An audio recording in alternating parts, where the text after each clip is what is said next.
Bonjour à tous et à toutes, j'espère que vous allez bien par la grâce de Dieu, que vous avez passé des bonnes fêtes de la Réforme protestante, j'espère. Alors aujourd'hui, j'ai une invitée spéciale qui va nous partager son témoignage concernant le voile à l'Église. Donc c'est un sujet qui interpelle bien évidemment, le voile féminin dans la Bible. Paul en parle dans 1 Corinthiens chapitre 11 et depuis, les avis fusent. Tradition, culture, principes spirituels pour tous les temps. On va éclaircir tout ça avec le sourire. Alors je passe le micro à mon invité. Mais avant ça, j'aimerais juste vous dire que de toute façon, je pense que vous l'aurez vu, le podcast va être un peu long, mais il en vaut la peine. Vraiment, que vous soyez pour ou contre, restez jusqu'au bout. Ça peut bien parler à chacune et chacun d'entre nous, qui que nous soyons. Alors, je passe le micro à mon invité. Et comme première question, est-ce que tu peux te présenter en quelques mots et depuis combien de temps tu connais le Seigneur? Bonsoir, je m'appelle Tatiana, j'ai 25 ans. Je vis en Île-de-France et je suis dans une église, hispanophone en Île-de-France. Alors donc moi j'ai grandi dans une famille chrétienne. J'ai eu la chance depuis toute petite, d'entendre l'évangile et d'aller à l'école du dimanche et de pouvoir être enseignée. Donc je dirais que ma connaissance du Seigneur a été progressive au fur et à mesure des années. Et je dirais que c'est durant mon adolescence que j'ai vraiment compris ce que signifiait l'évangile. Et ensuite, c'est durant ma jeunesse que je me suis complètement consacrée au Seigneur. Est-ce que tu peux nous dire comment ta foi, elle a grandi au fil des années? Alors oui, je dirais que ma foi a aussi été progressive. Elle a petit à petit grandi. Comme je le disais à la question précédente, j'ai toujours depuis enfant entendu l'Évangile. Donc c'est comme si j'avais toujours eu la foi. J'ai toujours cru en Jésus, en son salut et en sa parole. Mais je dirais que cette foi, a mûri au fur et à mesure des années et elle a grandi, grâce à Dieu déjà et à la compréhension de sa parole. C'est vraiment la parole qui a fait grandir ma foi, que ce soit par la lecture de la Bible ou la prédication du dimanche ou les différents cours qu'on avait à l'église comme les cours de doctrine ou de catéchisme, ainsi que mes lectures personnelles. C'est ça qui m'a fait grandir, je dirais, au fur et à mesure des années, ma foi. D'accord, c'est très encourageant, je pense, et puis c'est pas tout le monde qui a ce privilège de pouvoir grandir tout de suite dans l'Évangile. Alors concernant le sujet du voile, aujourd'hui je t'ai invité parce que tu portes le voile à l'église lors du culte. Donc, depuis quand en fait tu portes le voile à l'église? Alors j'ai pas une date exacte de quand j'ai commencé à le porter, mais je dirais que j'ai commencé à porter le voile durant l'année 2021, en octobre-novembre. C'est vers cette période-là, parce que je me souviens qu'il faisait froid. Mais oui, c'était, durant l'année 2021. Et qu'est-ce qui t'a donné envie de le faire au début? Enfin, de prendre cette décision, quoi.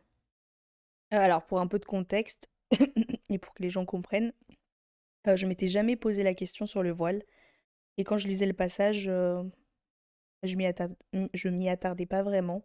Enfin, je survolais un peu le passage parce que j'avais déjà dans ma tête ce que tout le monde disait déjà, et ce que j'avais entendu, qu'en gros, le voile, c'est les cheveux.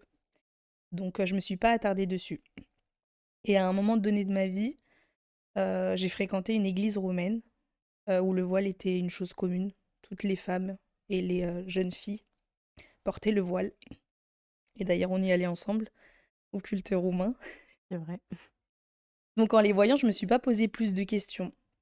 J'avoue que j'ai pas été, curieuse sur le thème parce que comme je l'ai dit, j'avais déjà une perception sur ce thème-là, sans l'avoir, forcément étudié. Mais c'est pas non plus quelque chose qui me gênait. Je sais qu'il y a des personnes, qui viennent d'églises, surtout en Amérique latine, où le voile, peut être imposé et je sais que ça peut gêner, et avoir un jugement sur ça, mais c'était pas du tout mon cas. J'avais pas de jugement ou de critique sur ça. Par ailleurs, je trouvais ça beau qu'une femme, se couvre. Je l'ai trouvé très, élégant de la manière dont elle s'habillait et comment elle se couvrait. Et du coup, c'est à ce moment-là que j'ai eu un premier contact avec le voile, mais ça a pas ce premier contact-là n'a pas fait que je me pose plus de questions. Je me suis dit, bah, c'est leur tradition, je sais pas, ça fait partie de leur culture. Je suis pas partie plus loin. Et le moment où j'ai commencé à me poser des questions, c'est quand toi tu m'en as parlé, du questionnement que tu avais sur le sujet et du passage qui en parlait. C'est à ce moment-là que j'ai commencé à m'intéresser à la question plus sérieusement. Et je me posais des questions telles que si la Bible l'enseigne, pourquoi je ne le porte pas? Si c'est ce que Dieu demande, pourquoi je ne le fais toujours pas? Pourquoi on me l'avait jamais enseigné? Ou pourquoi, lorsqu'on parle de ça, bah, c'est très vite répondu. On passe tout de suite à autre chose. Si je devais le porter, pourquoi je devais le faire? Est-ce que c'était culturel? Donc du coup, j'ai eu beaucoup de questionnements par rapport à ça. Mais c'est à partir de ce moment-là que je me suis posé la question du voile, quand tu m'en as parlé. Mais d'ailleurs, quand on allait à l'église, roumaine, je sais pas si tu te souviens, mais il y a une de nos amies, roumaines qui nous disait que si elle pouvait, si elle avait le choix, elle ne porterait pas le voile. Parce que c'est quelque chose qui lui a été imposé depuis petite, sans qu'elle comprenne le vrai, le vrai raisonnement par derrière, quoi. Enfin Ouais, les c'est vrais, vrai. Après, je sais qu'elle nous l'a dit quand moi, personnellement, j'étais déjà convaincue qu'il fallait le mettre. Donc, ça n'a pas été au début qu'elle nous a parlé de ça. ouais, mais c'est pour dire que, pour reprendre ce que tu disais dans certaines églises, par exemple Mm, en Amérique latine, ils le voient mal ou, oui, parce que ça a été imposé sans forcément savoir le pourquoi du comment. Donc je me souviens que cette amie, elle bon après je sais pas si aujourd'hui elle pense toujours comme ça, mais je me souviens qu'elle nous avait dit ça. oui, c'est vrai. Mais est-ce que tu te souviens du moment précis où tu as pris cette décision? Non, je me souviens pas de la date précise, mais je me souviens qu'après avoir lu un article que tu m'avais envoyé sur le voile, c'est à ce moment-là que j'ai été convaincue et que j'ai décidé de le porter. Alors on va en venir à tes convictions. C'est dans quelle partie de la Bible que tu as le plus parlé, ce sujet en fait? La partie qui m'a le plus parlé sur le sujet du voile, c'est le passage qui est bien connu de 1 Corinthiens 11, précisément dans les versets 11 à 16, où Paul parle du voile. D'ailleurs je vais le lire. Toutefois, dans le Seigneur, la femme n'est pas sans l'homme, ni l'homme sans la femme. En effet, tout comme la femme a été tirée de l'homme, de même l'homme naît par une femme, et tout vient de Dieu. Jugez-en par vous-même, convient-il qu'une femme prie Dieu sans être couverte d'un voile? La nature elle-même ne vous enseigne-t-elle pas qu'il est déshonorant pour l'homme de porter des cheveux longs, alors que pour la femme c'est une gloire? Car déjà sa chevelure l'habille. Mais si quelqu'un se plaît à contester, nous n'avons pas une telle habitude, et les églises de Dieu non plus. Amen. Donc ce passage est assez clair, hein, ça c'est sûr. Mais est-ce qu'il y a un verset, une prédication ou une lecture qui t'a convaincu, particulièrement concernant le voile? Ah oui, comme je l'ai dit tout à l'heure, il y a une lecture qui m'a beaucoup aidée à comprendre ce sujet, car je l'ai trouvé très clair. Et bah du coup, c'est un article que tu m'avais envoyé. Je l'ai trouvé très intéressant, je l'ai trouvé très réfléchi, et où on me donnait des arguments solides, et où je pouvais trouver des réponses à mes questions. Et ce que j'ai aimé particulièrement, c'est qu'il a été traité avec douceur. Je me suis pas sentie violentée par le fait de devoir le porter, comme par exemple dans les églises que tu disais où on sait même pas pourquoi on le porte. Mais il m'a aidé justement à comprendre pourquoi il fallait que je le mette. Et du coup, l'article, c'est Le voile chrétien qui a été écrit par Maxime Georgel. Du coup, je vous invite à le lire. Pour ma part, je trouve qu'il est très bien écrit. Je trouve qu'il développe très bien ce thème-là. Alors pas le lire forcément pour mettre le voile, mais au moins pour comprendre un autre positionnement sur le voile. Et comment as-tu compris la signification spirituelle du voile? Parce que ça, je pense que c'est important de bien l'expliquer. Alors en lisant le passage, j'ai compris que c'était pas seulement une prescription, que c'était pas juste il fallait que je mette le voile, point, mais c'était une attitude de cœur que je devais avoir, dans laquelle je devais vivre. Par exemple dans l'humilité, dans la reconnaissance de l'autorité de Dieu, la volonté de me soumettre à son ordre. C'était une Pour moi, c'est une posture que je devais avoir de cœur. C'est comme si je lui disais, «Seigneur, je reconnais ton autorité, je reconnais, ton ordre et je te rends gloire par le fait de mettre mon voile». C'est un peu une façon visible de dire: ma vie, même mon apparence est sous ton autorité.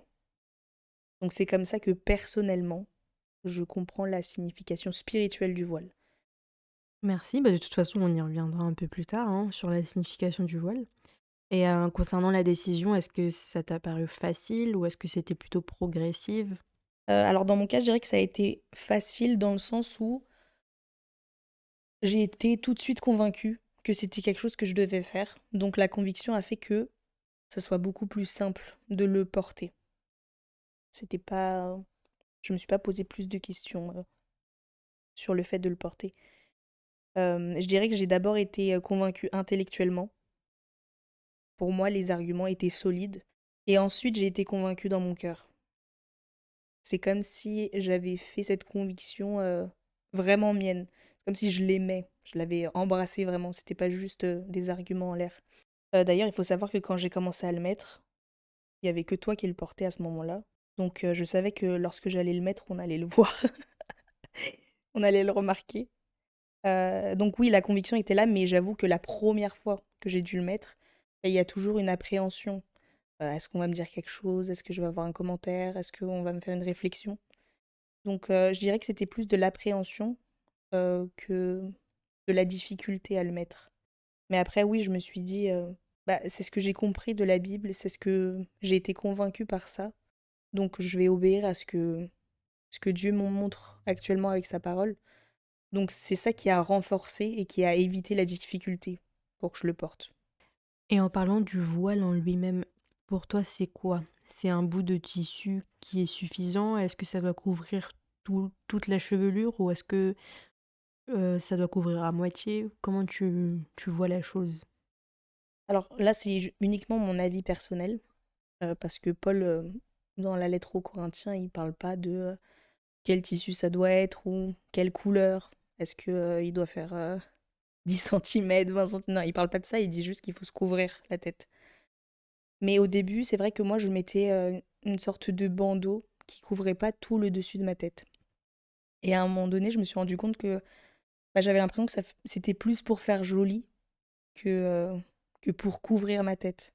Du coup, j'ai changé la manière de le porter et actuellement, je couvre vraiment tout le dessus de ma tête avec un voile plus voyant. Et je l'ai fait aussi parce que je voulais pas que ça soit ambigu. Je voulais pas qu'on pense. En fait, je voulais que ça se voit parce que c'est fait pour qu'on voit cette distinction-là. Après, comme je le répète, Paul n'en parle pas, donc c'est pas quelque chose qu'il faut faire comme ça, point. Non, c'est ma manière de le faire. Et concernant les réactions et les défis que ça t'a apporté, par exemple, comment ton entourage a réagi au début? Que ce soit la famille, les amis, l'église? Alors, ma famille, au début, je pense qu'elle a cru que c'était une phase.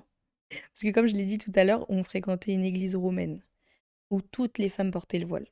Et comme on y allait souvent, je pense qu'ils se sont dit, oui, elle a vu qu'ils faisaient ça, bah, elle a dû faire la même chose. Après, j'ai eu parfois des débats. Alors, c'était des petits débats, parce que parce qu'en fait, les personnes en face qui me parlaient du voile avaient déjà une position dessus, sur le voile. Donc, quand j'en parlais, c'était un peu compliqué de présenter mes arguments parce que c'était pas ouvert, c'était pas objectif. C'était, «Tu tort, c'est pas comme ça». Du coup, c'était un peu compliqué, mais après j'ai pas eu de jugement. On m'a pas critiqué parce que je portais le voile, mais c'était plus, «Pourquoi tu le fais? Enfin, on comprend pas». C'était plus dans ce sens-là. Alors à l'église, ça a été une, réaction totalement différente. En fait, j'ai pas eu de réaction, de la part de l'église. J'ai pas eu de frère ou une sœur ou un jeune qui est venu me voir et m'a demandé, «Ah, j'ai vu que tu commençais à porter le voile, pourquoi?» Ou je sais pas, un questionnement, sur ça. J'ai pas du tout eu de réaction. C'est comme si on le voyait, mais on voulait pas le voir. J'ai trouvé ça un peu bizarre parce que, bah, on était que 2 à le porter. Donc forcément, ça allait se enfin ça se voyait que je portais le voile. Mmh. Donc oui, j'ai pas eu de réaction, par rapport à l'église. C'est, après, je dirais après des années que, j'ai eu, des commentaires.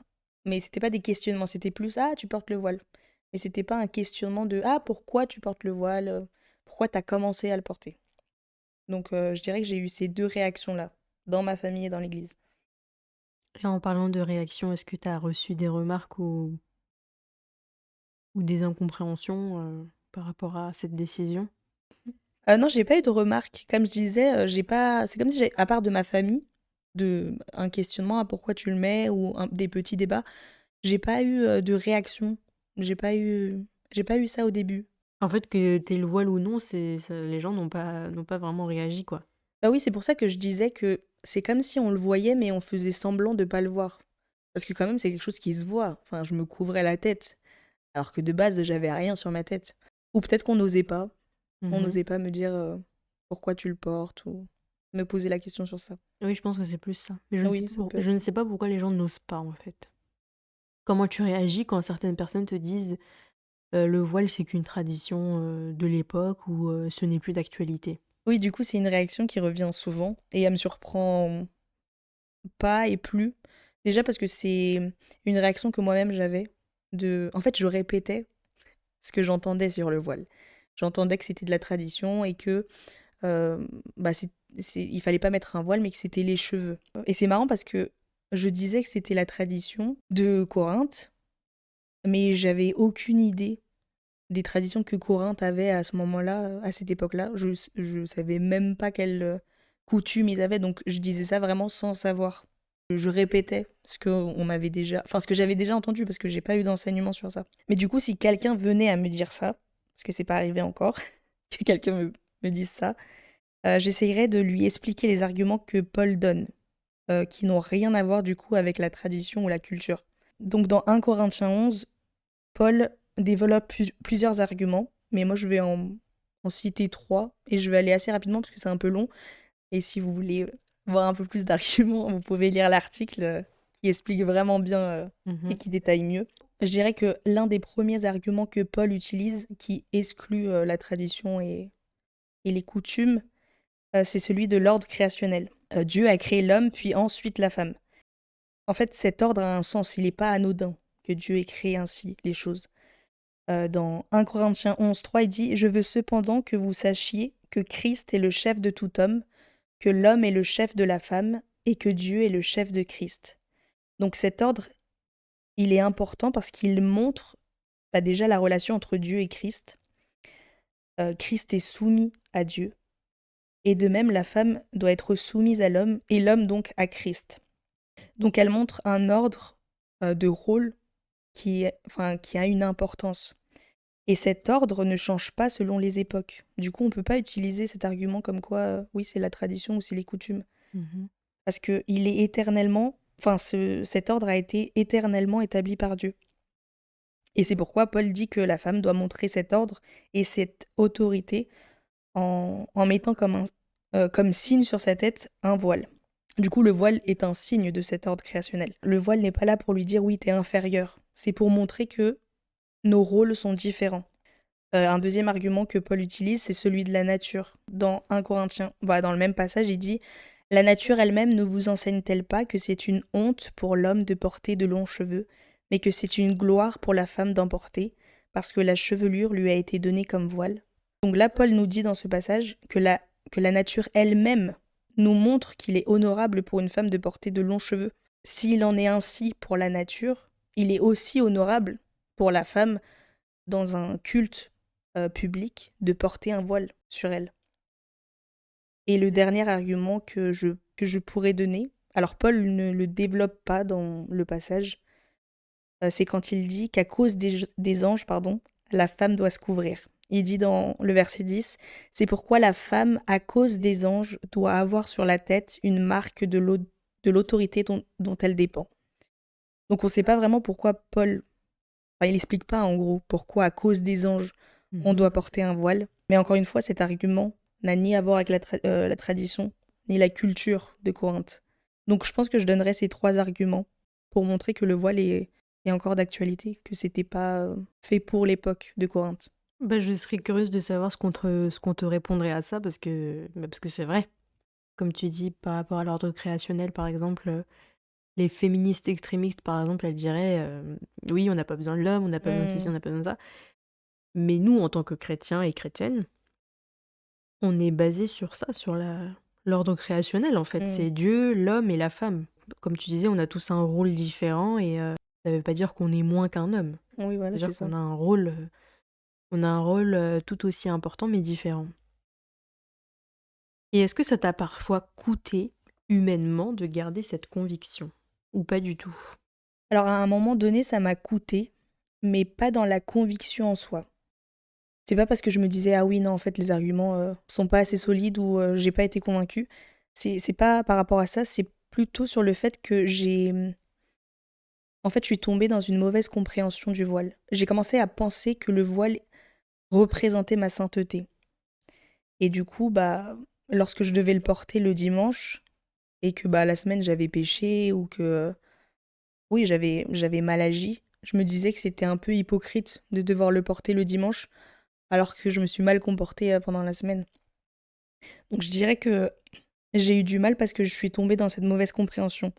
Après, j'ai compris que le voile, bah, n'a rien à voir avec la sainteté. Au contraire, maintenant, pour moi, le voile, c'est une aide qui me rappelle que je dois être humble, que je suis appelée à la sainteté, à la pudeur, à la soumission. Donc, elle m'appelle à la sainteté et à l'obéissance, mais elle ne définit pas ma sainteté. C'est pas parce que je porte le voile que je suis plus sainte qu'une autre sœur. C'est possible que ça soit le contraire, qu'une sœur qui porte pas le voile soit beaucoup plus sainte que moi. Et du coup, j'étais tombée dans ce travers-là. C'est pour ça qu'à un moment donné, ça m'a coûté. J'ai dû relire le passage, réétudier le thème et comprendre que bah, ça n'avait pas de lien. Donc oui, voilà pourquoi à un moment donné, ça m'a coûté. Ah, je trouve ça important ce que tu dis parce que je pense que toutes les filles qui portent le voile dans notre entourage, en tout cas, je sais que c'est des questions qui reviennent souvent. Enfin, ou c'est des confusions qui reviennent souvent. Oui, mais j'ai commis un gros péché, ou j'ai fait ça, ou je me sens loin de Dieu, je peux pas mettre le voile. Alors qu'au contraire, ça n'a rien à voir. De toute façon, qu'on porte le voile ou non, on reste soumise, on reste, on est censé être humble de toute façon, quoi. Donc le voile, il est pas là pour dire, «J'ai été plus sainte que, la semaine dernière». Mais c'est bien que tu le dises parce que ça peut, enlever la confusion à beaucoup de filles, enfin beaucoup de femmes. Et dans le sens profond, ça représente quoi pour toi aujourd'hui le voile?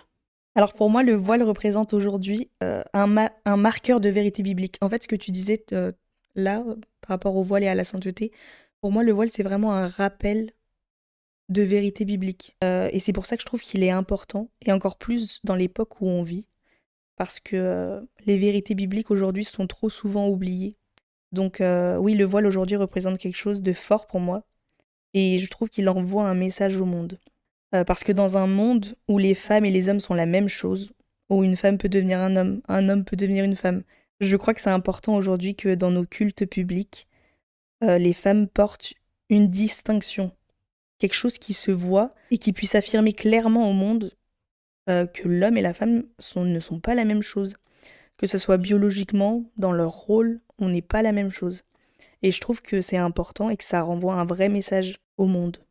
Pour moi, le voile est aussi important parce que dans un monde où les femmes écrasent les hommes au nom du féminisme, je crois qu'il est important que dans nos cultes publics, on puisse montrer avec ce symbole, ce que dit Paul, que l'homme est soumis à Christ et que la femme est soumise à l'homme. Donc encore une fois, pas dans sa dignité, mais dans le rôle qu'ils ont l'un et l'autre. Donc je trouve que ça envoie encore une fois un message au monde et aux idéologies contraires aux Écritures. Je trouve aussi que le voile est beau. Je le trouve très féminin en soi. Je trouve beau qu'une femme se couvre lors des cultes. Mais c'est vrai qu'aujourd'hui, parfois le voile, quand on parle de voile, on pense tout de suite à une autre religion. Mais ce que je trouve beau dans le christianisme, c'est que le voile ne représente absolument pas ce que le voile représente dans cette religion, de soumission mauvaise, et du coup là de dignité, où on n'est pas pareil l'homme et la femme. Donc je trouve que le voile chrétien est beau parce qu'il renvoie des vérités bibliques qui sont vraies et qui ne sont pas injustes envers la femme. Et autre chose que j'ai trouvé beau, et c'est mentionné dans l'article, et j'y avais jamais pensé, c'est que le voile envoie indirectement plutôt un message aux enfants. En fait, c'est une manière très simple de montrer aux enfants qu'une femme et un homme, c'est pas la même chose, qu'elles ont des rôles différents. Et d'ailleurs, toi, je crois, et je sais pas si tu peux en parler, mais tu as eu plus de réactions d'enfants que d'adultes lorsque tu as porté le voile. Oui, alors avant de répondre à ça par rapport aux enfants, je voulais juste revenir à ce que tu as dit, quant au symbole.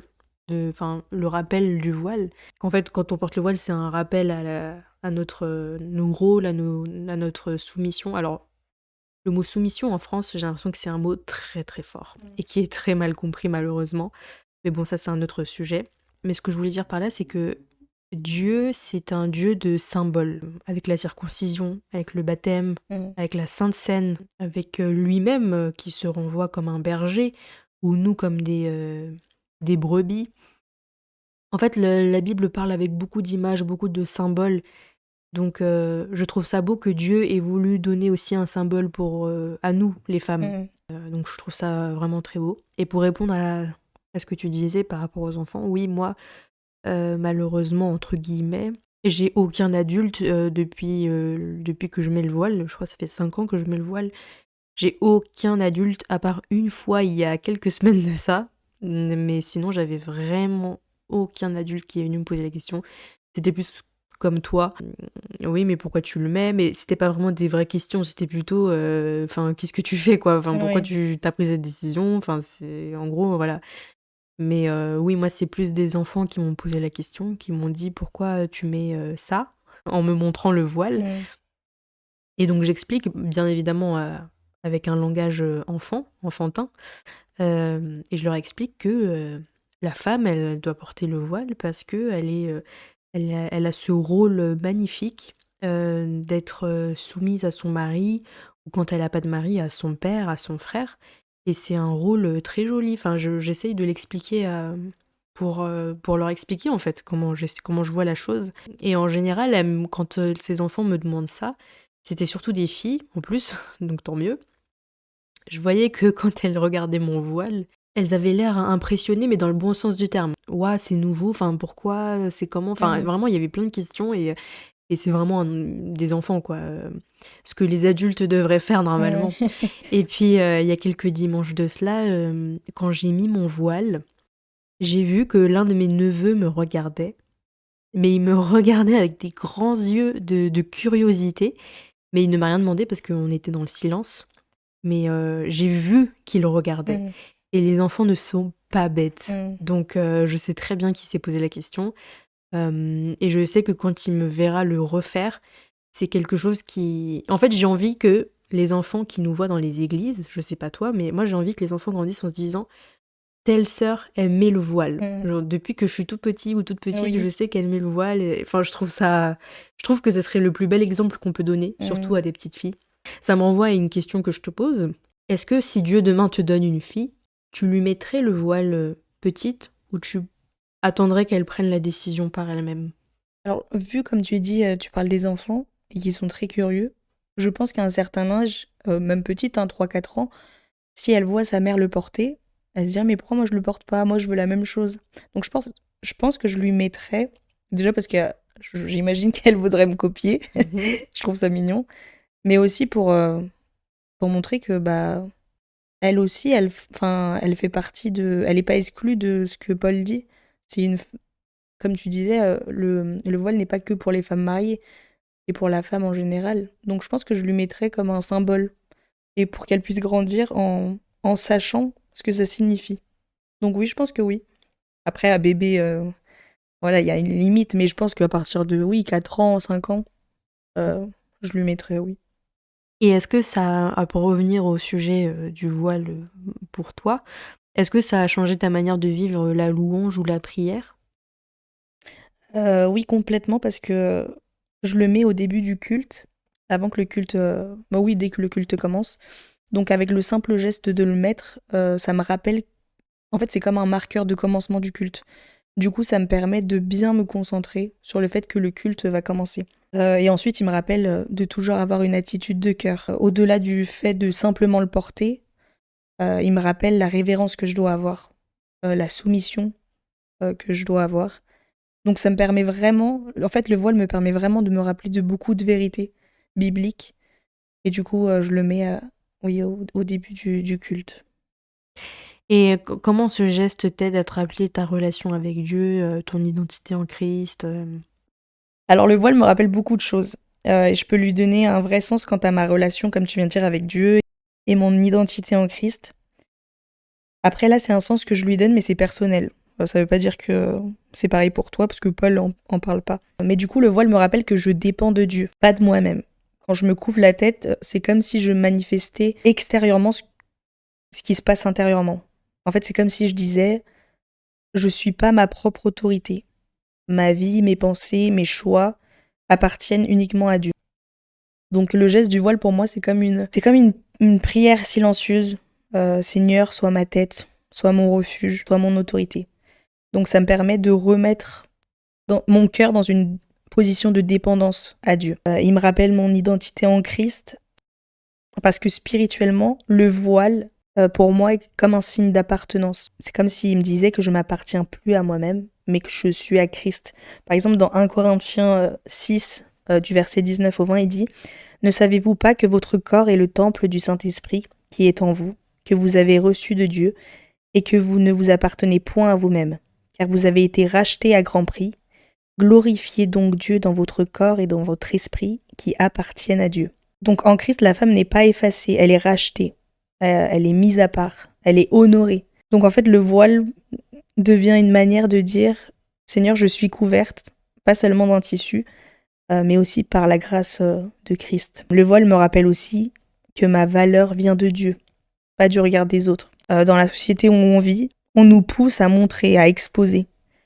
Le voile, c'est comme un contre-signe de ces choses du monde qu'on veut nous faire croire à nous, femmes. Il affirme la beauté d'une femme et sa dignité intérieure, qui est enracinée en Christ. C'est pas quelque chose qui est juste extérieur, mais aussi, en fait, ça reflète pour moi ce qui est intérieur.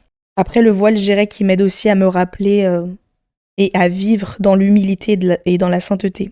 Donc, chaque fois que je le porte, ça me rappelle que Dieu est saint et que je dois me tenir devant lui avec respect. En fait, c'est un geste qui m'aide à garder une conscience de la présence de Dieu et aussi de sa majesté. Il y a un passage dans la Bible qui dit que les anges se couvrent devant la gloire divine.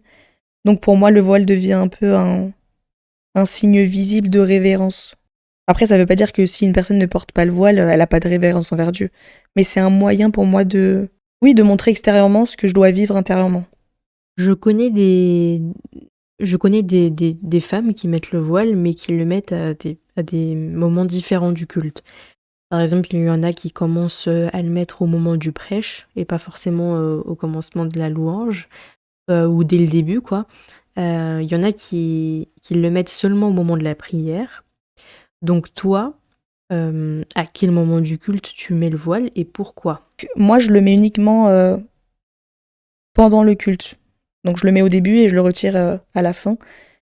Avant, je le mettais tout le temps. Enfin non, pas tout le temps, mais je le mettais quand j'avais des réunions, par exemple de doctrine ou de catéchisme, pendant les vigiles, les veillées, pardon. Je les mettais pendant toutes les réunions. Mais ensuite, j'ai compris que Paul, dans ce passage-là, parle exclusivement du culte rendu à Dieu. Quand j'ai compris ça, j'ai commencé à le mettre uniquement pendant les cultes publics. Après, si on le met à un autre moment, je pense pas que c'est mauvais. D'ailleurs, moi, des fois, quand je suis chez moi, je le mets pour prier. Mais c'est plus en fait, c'est plus pour me rappeler une révérence que je dois avoir envers Dieu. Que je suis devant un Dieu saint et que moi, je suis pas sainte, que je suis pécheur. Donc, c'est plus pour me rappeler de ces choses-là. Mais dans l'explication que Paul donne du voile, il le fait exclusivement pour le culte. Donc, c'est là où je le porte. Et si une sœur se pose des questions sur le voile, qu'est-ce que tu lui dirais ? Alors déjà, je la féliciterais de se poser la question sur le voile parce que c'est pas un sujet actuel dans les églises. Moi, personnellement, comme je l'ai dit tout à l'heure, j'ai jamais entendu un enseignement sur le voile. Avant que tu m'en parles, on m'avait jamais parlé de ça. Ensuite, je lui dirais qu'elle ait un cœur ouvert à la question, qu'elle recherche les deux positions, qu'elle voit les deux côtés des arguments, et surtout qu'elle se laisse convaincre par Dieu et pas par les hommes. Parce que si elle se fait convaincre par les hommes, elle peut vite tomber comme ces églises où en fait tu portes le voile et tu sais pas pourquoi tu le portes. Donc je lui dirais qu'elle ait un cœur ouvert, qu'elle essaye d'être le plus objectif possible parce que je sais que c'est un sujet, surtout quand on a entendu parler de ça, forcément on a une position, mais qu'elle essaye d'être le plus objectif possible sur le voile et qu'elle laisse vraiment Dieu la convaincre. Et ensuite, bah, je lui dirais que je suis ouverte à toutes les questions qu'elle peut avoir, que si elle a un questionnement, ou même juste pour que je lui partage mon expérience, pardon, bah, que je suis complètement ouverte à répondre à toutes ces questions.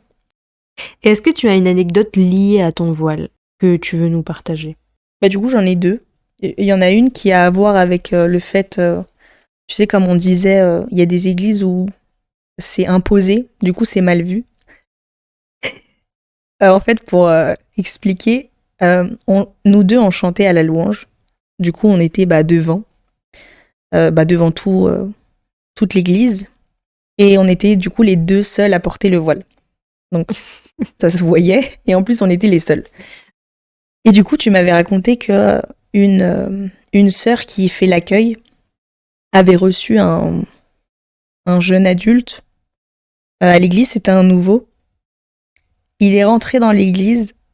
Et en plus, c'est même pas comme si il s'était avancé jusqu'à l'estrade où il s'était assis. Non, il a passé le pas de la porte. Il nous a vus de loin. Il nous a vus avec nos voiles. Et il a dit à la sœur, je pars, je peux pas rester. Les sœurs sont voilées, je pars. Et du coup, quand tu m'as dit ça, j'ai trouvé ça tellement triste. Et en fait, je me suis posé la question, je me suis dit, mais c'est horrible qu'il nous ait vus et qu'il s'est dit, bah, je pars, sans, sans parler à personne, sans écouter le prêche. Mais je trouve ça triste que le thème du voile ne soit pas bien exposé et qu'il y ait des églises qui l'imposent. Et une autre anecdote, moi c'est pas vraiment une anecdote, mais c'est plus un remerciement public. Bah, du coup, actuellement, on est aussi deux à le porter dans l'église. Une autre sœur, une jeune en Christ, une amie qui le porte. Et souvent, quand je l'oublie, bah, c'est à elle que je demande vu que je peux demander à personne d'autre. Mais du coup, elle a toujours un voile sur elle. Elle m'a sauvé la vie plusieurs fois dans les cultes. Euh, Après, c'est pas parce que un jour je l'oublie et que j'ai pas de voile que c'est la catastrophe. Mais pour moi, c'est vraiment important de le porter. Du coup, elle m'a sauvé beaucoup de fois la vie. Sauver la vie. Et si tu devais résumer ce que le voile t'apporte en un mot, ça serait quoi? Pour moi, en un mot, le voile, ça serait beauté. Beauté parce que, comme je disais tout à l'heure, c'est le voile pour moi, c'est quelque chose de beau. Et surtout, beau parce que, comme je disais, ça me rappelle des vérités bibliques. Et des vérités bibliques qui sont belles. Donc je dirais, oui, beau.